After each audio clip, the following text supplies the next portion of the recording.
Les ciutats i pobles de la província de Barcelona tenen el repte de transformar-se en espais resilients, saludables i que ajudin a mitigar els efectes del canvi climàtic.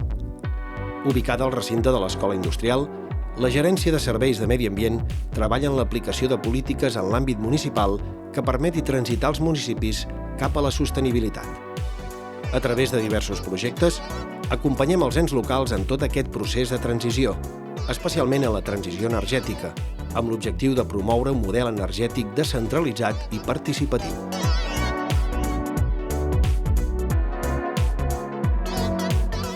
Des de l'oficina fem estudis de qualitat de l'aire, estudis de soroll, estudis de camps electromagnètics, d'antenes i de línies elèctriques, i també fem recollida d'aigües de consum humà i de fonts naturals. Llavors, el que porto principalment són mesures mitjançant les unitats mòbils que tenim. Municipis no disposen d'una estació fixa de mesura de qualitat de l'aire, llavors volen conèixer els nivells de contaminació que tenen al municipi, o bé tenen una problemàtica perquè passa una via de trànsit i volen saber l'impacte.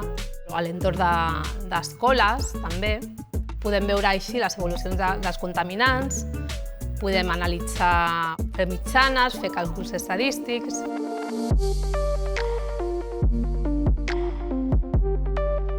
Des de la nostra oficina el que toquem és la pota de l'educació i de la sensibilització mediambiental.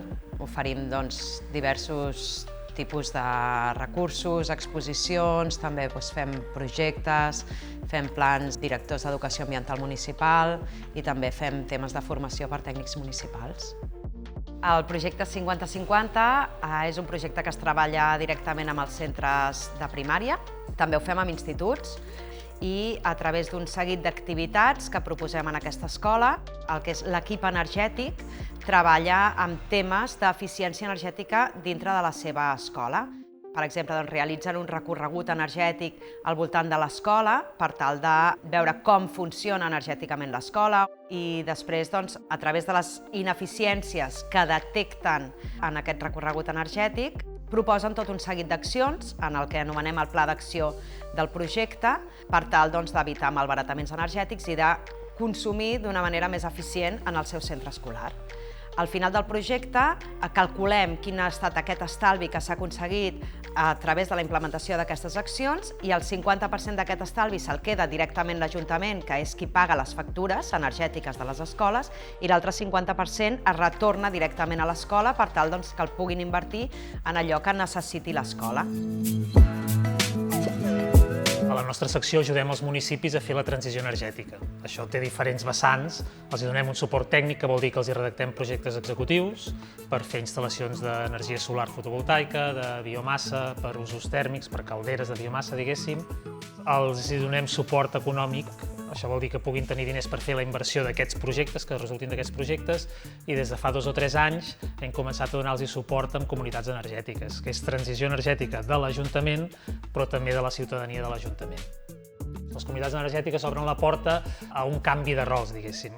Els ciutadans i les ciutadanes i els ajuntaments també, les administracions, poden començar a produir energia, a produir de manera comunitària, a compartir el consum, a dissenyar com volen les instal·lacions, amb quin percentatge participa el ciutadà, en quin percentatge participa l'administració pública i que permetrà canviar part del model energètic i fer una transició energètica més justa, perquè això també permet tractar diferent a les famílies vulnerables, permet apuntar-se a generar energia a algú que no s'hagués apuntat mai. És una revolució del model.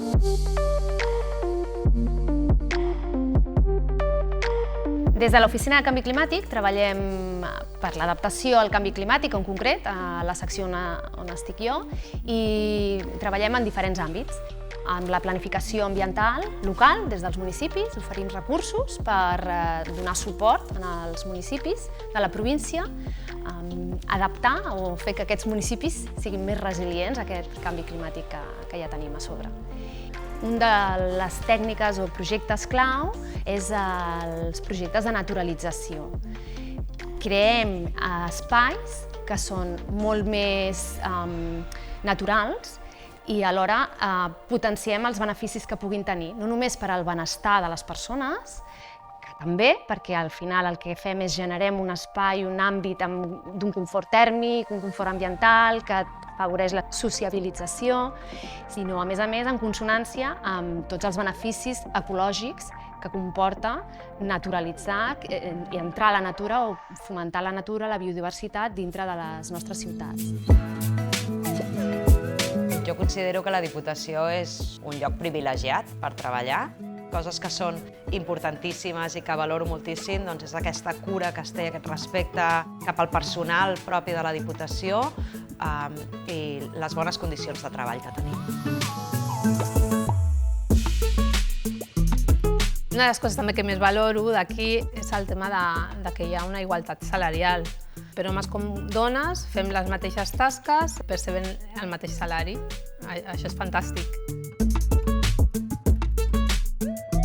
A nivell de temàtica, a mi Diputació l'oportunitat que m'ha donat és treballar amb coses que jo ja crec, diguéssim, com a ciutadà, temes de lluita contra el canvi climàtic, temes d'energies renovables, em dona l'oportunitat de portar-ho a la pràctica, de realment una feina que fas que veus que té una traducció al territori real.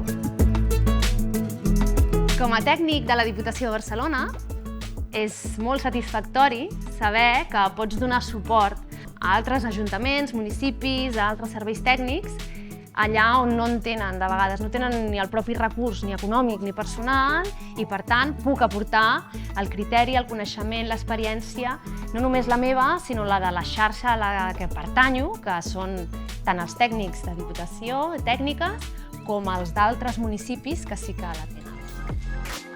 No hi donis més voltes. És aquí, a la Diputació de Barcelona.